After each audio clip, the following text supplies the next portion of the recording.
Señor Rycroft, por favor, le pido que deje usted de esgrimir estos argumentos tan poco profesionales y de lanzar estas acusaciones contra mi país, porque no es nada diplomático, la verdad. Son todo puras mentiras. Una vez más, se lo advierto, ni tan siquiera se les ocurra tratar de meterse en enfrentamientos con el mundo árabe, porque nada va a funcionar y con eso no van a lograr nada. Por eso se están enojando ustedes. Todos los países árabes recuerdan, y recuerdan muy bien, su hipocresía colonial. La acción de Estados Unidos lo único que ha hecho ha sido reforzar el terrorismo. Este ataque se produce contra la infraestructura de las Fuerzas Armadas sirias y sus fuerzas aéreas, es decir, contra aquellos que durante todos estos años han venido luchando contra el terrorismo. Ya destruyeron ustedes las bases militares libias e iraquíes. Y vean ustedes lo que han sucedido. Estos actos contradicen las decisiones internacionales, entre ellas el comunicado de Ginebra que elaboramos conjuntamente con ustedes y donde se habla de lograr una solución al tiempo que se mantienen las instituciones nacionales. ¿Es acaso ese el tipo de instituciones internacionales que están respaldando ustedes? Olivia. Muchas gracias por darme la palabra y también por haber hecho la convocatoria a esta sesión pública abierta del Consejo.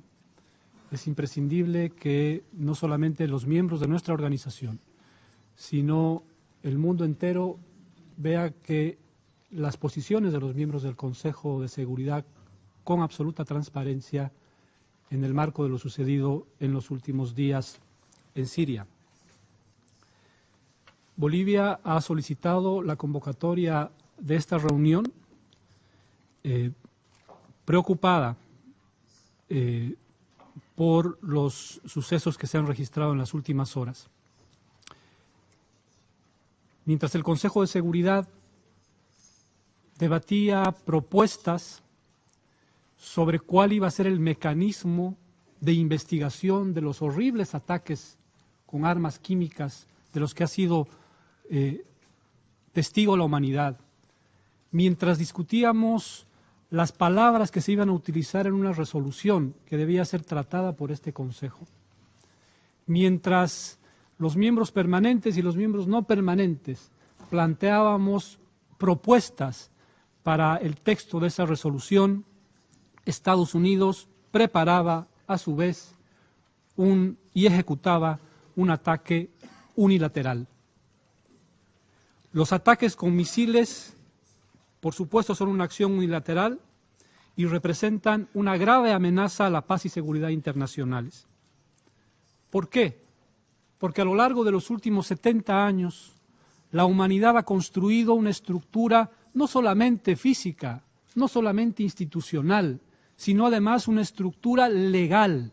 Ha construido instrumentos de derecho internacional para evitar justamente que los más poderosos ataquen con impunidad a los más débiles, para garantizar un equilibrio en el mundo y evitar, por supuesto, que hayan gravísimas violaciones a la paz y seguridad internacional.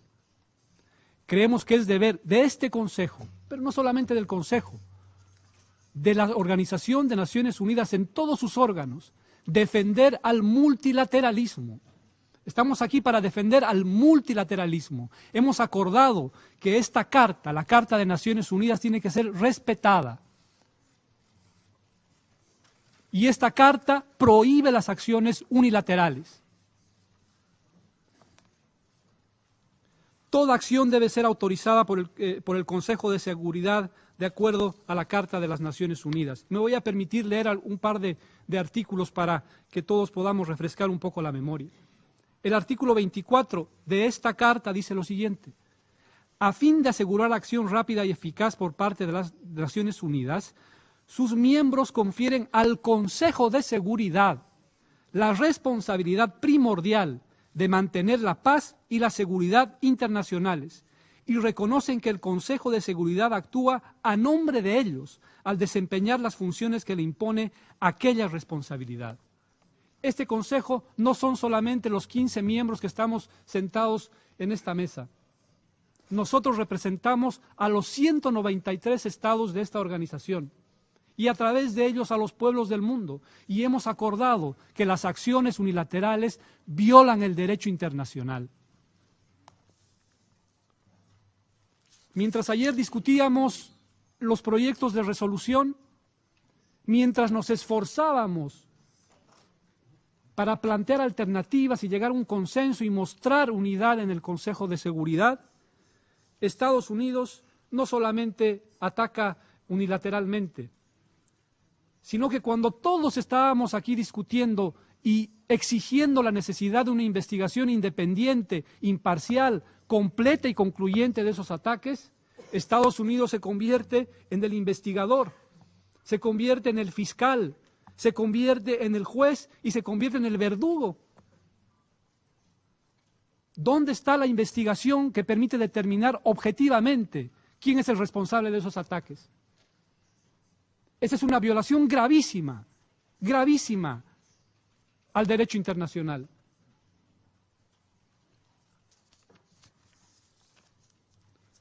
No es la primera vez que sucede esto. A lo largo de la historia podemos recordar muchos episodios en los que varias potencias, no solo Estados Unidos, varias potencias han actuado unilateralmente violando la Carta de las Naciones Unidas. Pero el hecho de que pase una vez más no significa que las Naciones Unidas y sus Estados miembros tengan que aceptarlo. En septiembre del año 2013, Estados Unidos también amenazó con iniciar ataques en contra de Siria. Y yo recuerdo lo que dijo el entonces secretario general Ban Ki-moon en esa oportunidad. Y permítanme leer la cita en inglés de lo que dijo el secretario general. Abro comillas. The Security Council has primary... El Consejo de Seguridad es el principal responsable de la paz y la seguridad internacionales. Ese es mi ruego, que todo se maneje en el marco de la Carta de las Naciones Unidas. El uso de la fuerza solo es legítimo única y exclusivamente en ejercicio de la legítima defensa de conformidad con lo dispuesto en el artículo 51 de la Carta de las Naciones Unidas y o cuando el Consejo de Seguridad aprueba dichas medidas. Fue la posición de la Secretaría, del secretario general en ese entonces, que contribuyó a evitar una acción unilateral en situaciones muy parecidas a las que estamos viviendo ahora. Este ataque representa una amenaza a la paz y seguridad internacionales porque representa una amenaza a los procesos políticos de Ginebra y Astana. Lo dijo muy bien el señor Feldman en el mensaje del secretario general, que es imprescindible evitar que haya un escalamiento de las tensiones que rompan lo avanzado, aunque haya sido muy poco, tanto en Astana como en Ginebra. Y decía, no es la primera vez que sucede esto.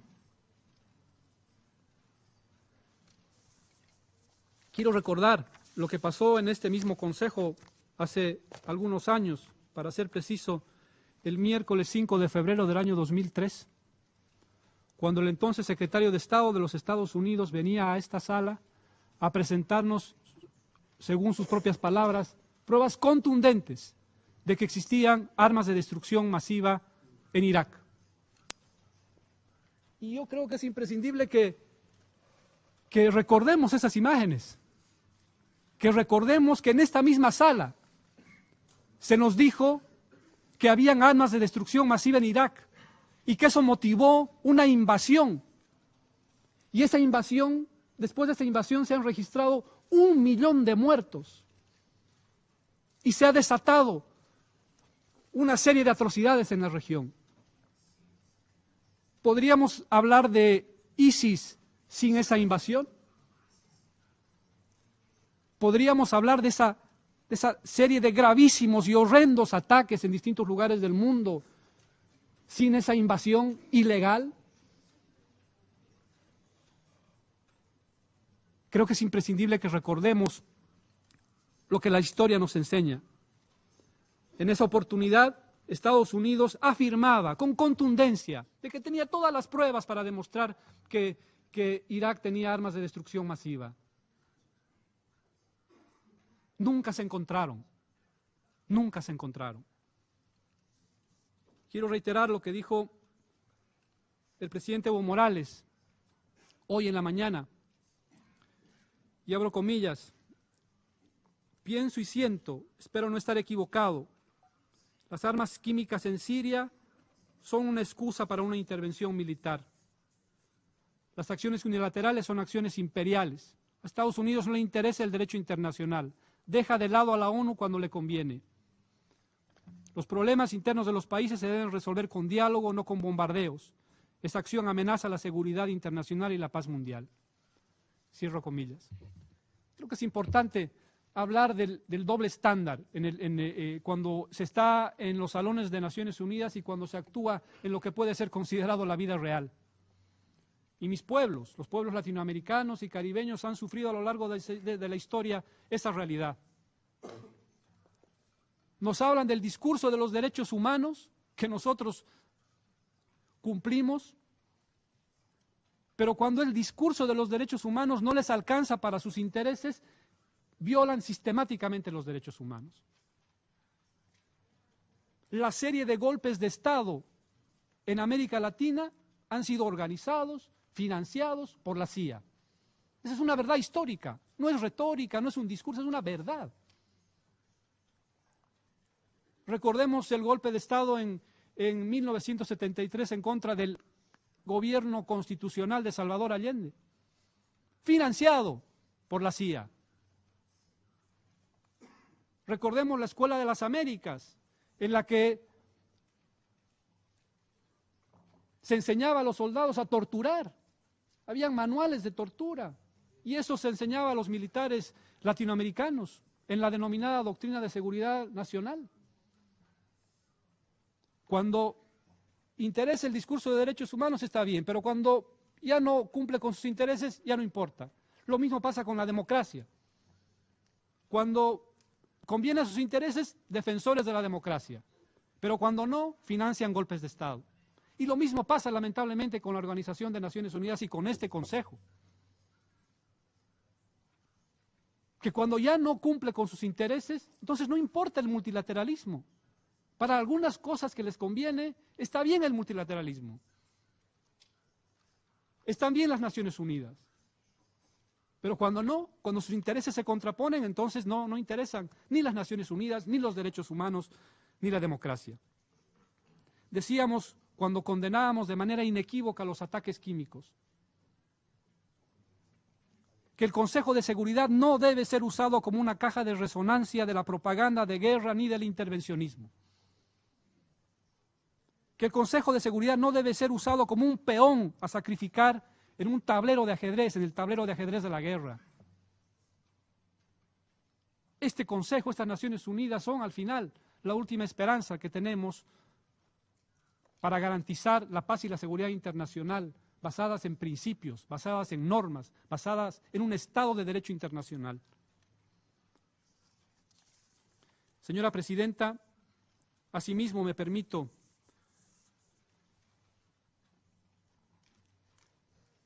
señalar que es imprescindible hacerlo así como usted ha convocado de esta reunión de manera muy transparente. Manifestar la preocupación de que lamentablemente existen miembros de primera y miembros de segunda en este Consejo de Seguridad.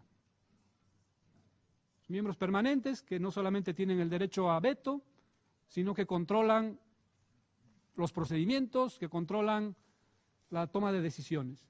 Y los otros 10 que estamos eventualmente y que se nos consulta o se nos convoca solamente a veces, no para aportar, sino solamente para suscribir ciertas posiciones. Ese no es el multilateralismo. Bolivia desea reiterar su enérgica condena al uso de armas químicas o el uso de elementos químicos como armas por ser un hecho injustificable y criminal, independientemente de su motivación, donde quiera que sea, cuando sea y por quien quiera que sea cometido. Y reiteramos que exigimos cuando se dé uno de estos casos unas investigaciones independientes, imparciales, completas y concluyentes.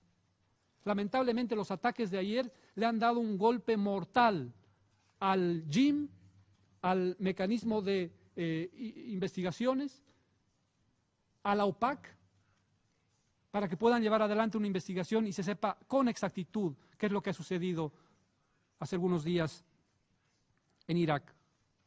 Reiteramos que los responsables de esos actos tienen que ser debidamente procesados y sancionados con el mayor rigor de la ley. Lo mismo con las acciones que violan el derecho internacional y ponen en peligro la seguridad internacional. Gracias, Presidenta. Thank you to the Doy las gracias al representante de Bolivia y a continuación concedo la palabra al representante de